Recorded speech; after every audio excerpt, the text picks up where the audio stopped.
ہمیشہ خلافت چل کے جائے گی علی کے دروازے پر. زلزلہ آئے گا تو مدینے والے جائیں گے علی کے دروازے پر. یہی سبب ہے کہ جب خلافت دینا ہوئی تو علی کے دروازے پہ گئے.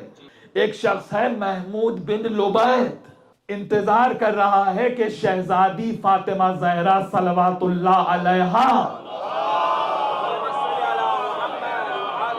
بہت تیزی سے انتظار کر رہا ہے. کہتا ہے کہ میں انتظار میں تھا کہ بی بی سیدہ سرکار حمزہ کی قبر پہ مناجات سے فارغ ہو جائیں تو میں بی بی سے ایک سوال پوچھوں. بی بی فارغ ہوئی جب مناجات سے، دعا سے، تو جب شہزادی جانے لگی تو محمود بن لبید کہتا ہے کہ میں نے بی بی سے کہا کہ شہزادی کیا واقعی آپ کے بابا نے غدیر میں من کنت مولا فہذا علی مولا کا اعلان کیا تھا؟ تو بی بی کہتی ہیں کہ جتنا واضح اعلان میرے بابا نے ابو الحسن کی مولائیت کا کیا تھا، اس سے واضح اعلان تو ممکن ہی نہیں تھا. تو پھر محمود بن لبید کہتا ہے کہ بی بی جب آپ کے بابا نے مولا علی کی خلافت کا اعلان کیا تھا تو بعد رسول اپنے حق کے لیے مولا علی نے تلوار کیوں نہیں اٹھا؟ شہزادی فاطمہ زہرا کیا جواب دے رہی؟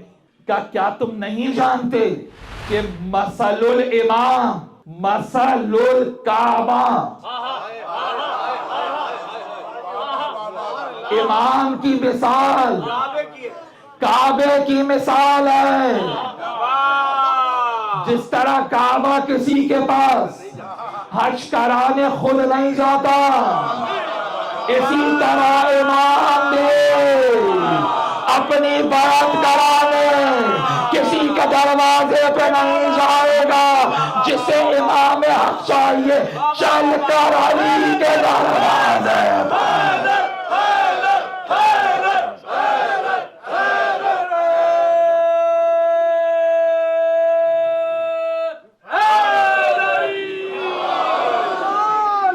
امام کی مثال کعبے کی مثال ہے.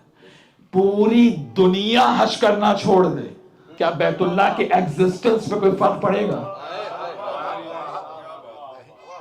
بھئی کووڈ کے زمانے کی تصویریں یاد ہیں نہیں ہیں آپ کو؟ ابھی گوگل کر لیجئے، کیا سناٹا پڑا ہے. کوئی کہہ سکتا ہے کہ بھئی کیونکہ اب حاجی نہیں جا رہے تو بیت اللہ نہیں رہا. جس طرح سے خانہ کعبہ کو کسی اجماع کی ضرورت نہیں، اسی طرح امام کو بھی کسی اجماع کی ضرورت نہیں. اگر کائنات میں ایک حاجی بھی نہ ہو تب بھی بیت اللہ ہے.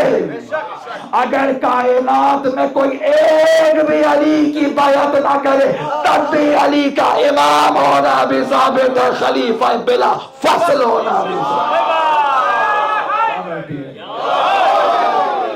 اللهم صل على